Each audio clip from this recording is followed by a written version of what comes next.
আন্তর্জাতিক অপরাধ ট্রাইব্যুনালের সাবেক প্রসিকিউটর তুরিন আফরোজের রাজধানীর উত্তরার ৫তলা বাড়িতে তার মা শামসুন নাহার বেগম, ভাই শিশির আহমেদের বসবাস করতে বাধা নেই। এ নিয়ে বিচারিক আদালতের স্থিতি অবস্থার আদেশ বাতিল করে হাইকোর্টের আদেশ বহাল রেখেছেন আপিল বিভাগ। সোমবার বিচারপতি জুবায়ের রহমান চৌধুরীর নেতৃত্বাধীন ৫ বিচারপতির আপিল বেঞ্চ এই আদেশ দেন। এর আগে ১৯ ফেব্রুয়ারি হাইকোর্টের বিচারপতি মোহাম্মদ সেলিমের একক বেঞ্চ বিচারিক আদালতের স্থিতাবস্থার আদেশ বাতিল করে রায় দেন।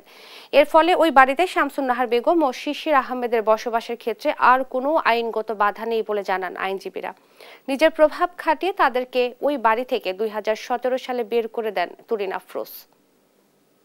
মা এবং ভাইয়ের বিরুদ্ধে মামলাটা করেছিলেন।